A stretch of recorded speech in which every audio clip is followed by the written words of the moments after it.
le había adelantado, a Nancy Flores, corresponsal de la revista Contralínea, periodista independiente y amiga de la casa aquí en Sin Censura, porque hay varios temas que han publicado en la revista Contralínea que me gustaría conversar con ella. Nancy, te saludo con mucho gusto. Hola Vicente, buenas tardes, muchas gracias por la invitación.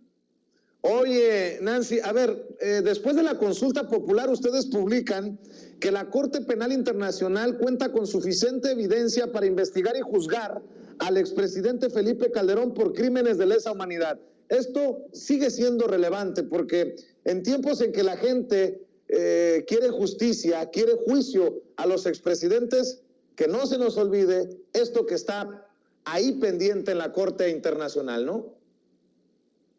Sí, Vicente, hay que recordar que en 2011, hace ya casi 9 años, se metió la primera comunicación sobre los crímenes de guerra y crímenes de lesa humanidad que se le pueden atribuir al expresidente Felipe Calderón Hinojosa por ser él quien desató una crisis humanitaria del tal tamaño que no podemos salir de ella.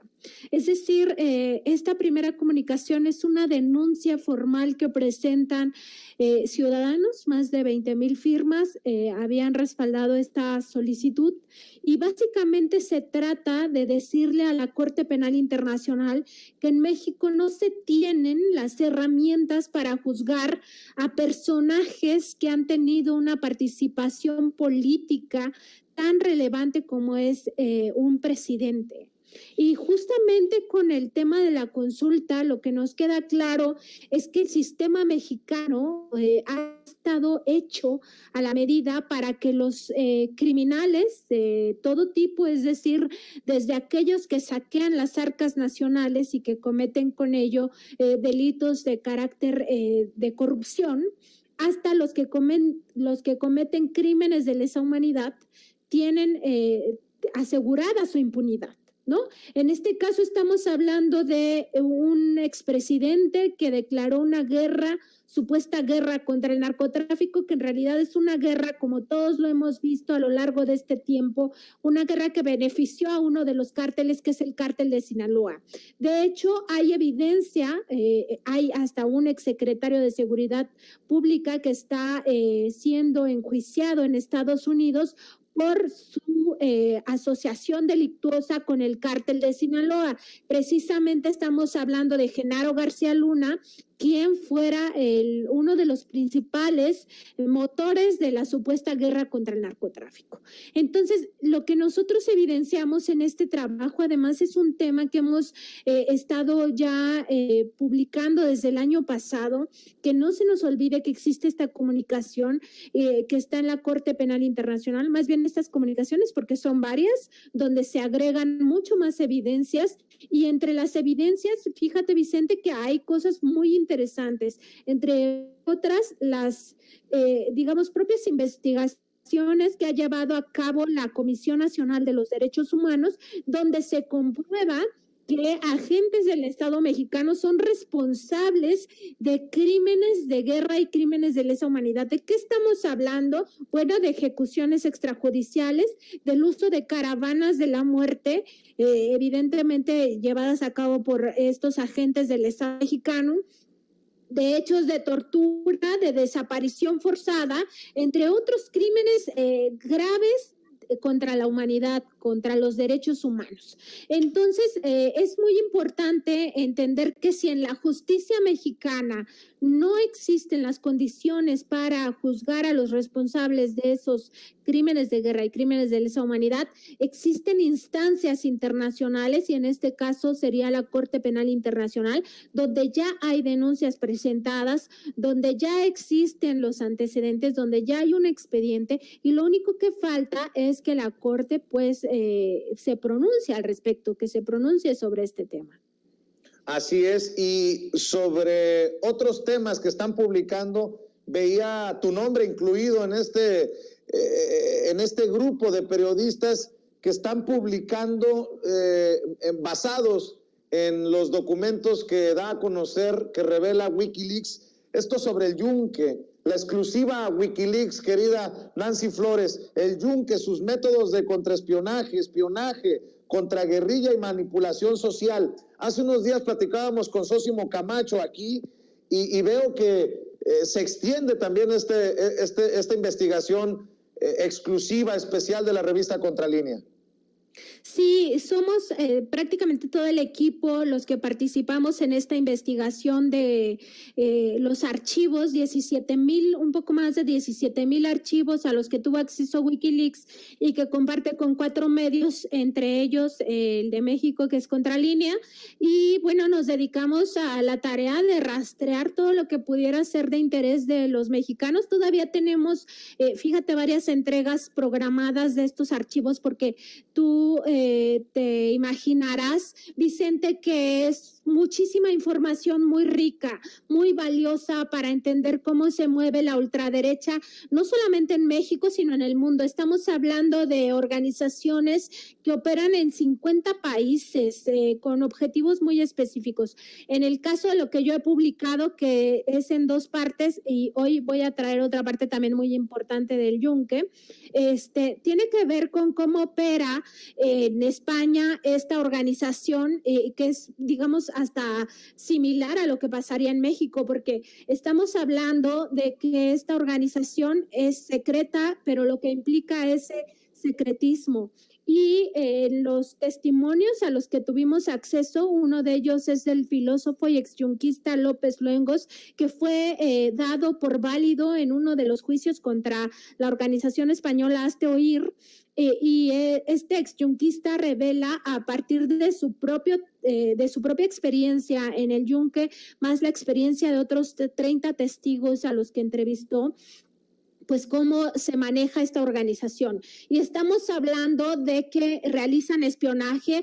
Cada uno de sus miembros está obligado a semanalmente entregar un informe de cosas que se les piden. O sea, puede ser de tu trabajo, por ejemplo, si tú trabajas en un medio de comunicación, tendrías que reportar cosas que suceden en tu trabajo, en tu propia familia. Hay un reclutamiento de menores de edad que es muy grave y les piden que informen de sus padres, de sus hermanos, en fin, hay un espionaje, un control hacia quienes están ahí adentro, ¿no? Y les interesa mucho que el reclutamiento se ubique en estos rangos de edad de la adolescencia y la juventud hasta 20 años. A veces hay excepciones un poco más grandes, pero generalmente se ubican en estos rangos de edad, lo hacen a través de organizaciones fachada. Eso es lo que relata este testimonio. Y lo que también habla es que es para forjarles el espíritu a estas personas, o sea, para forjarles la personalidad a partir de pues, sus propios intereses. El Yunque, al menos en lo que se puede discernir de todas estas informaciones, es una organización que además busca el poder político. Digamos, ese es su máximo objetivo, ¿no? Ellos dicen que para instaurar el reino de Cristo en la tierra, en realidad lo que quieren es el poder político, ¿no? Otro de los aspectos que a mí me llaman mucho la atención es esto del contraespionaje. Ellos mismos ponen a miembros del Yunque a espiar a otros miembros de los que se sospecha que tienen pues alguna debilidad o que están a punto de romper con la organización, entonces hacen esta labor de contraespionaje. Además, a los propios miembros se les puede ordenar que espíen a obispos, a sacerdotes o a cualquier miembro de la iglesia. Entonces hay, digamos, que mucha carnita de cómo opera el Yunque a mí me ha sorprendido bastante. Hablan incluso de una organización paramilitar porque tienen tendencias pues paramilitares, que sobre todo en la sección juvenil. Hablan también de cómo hay un control social a partir del engaño, de la mentira, porque ellos siempre están tratando de venderse como que son muy buenas personas, como que son parte de la estructura de la iglesia cuando no están reconocidos dentro de la iglesia católica.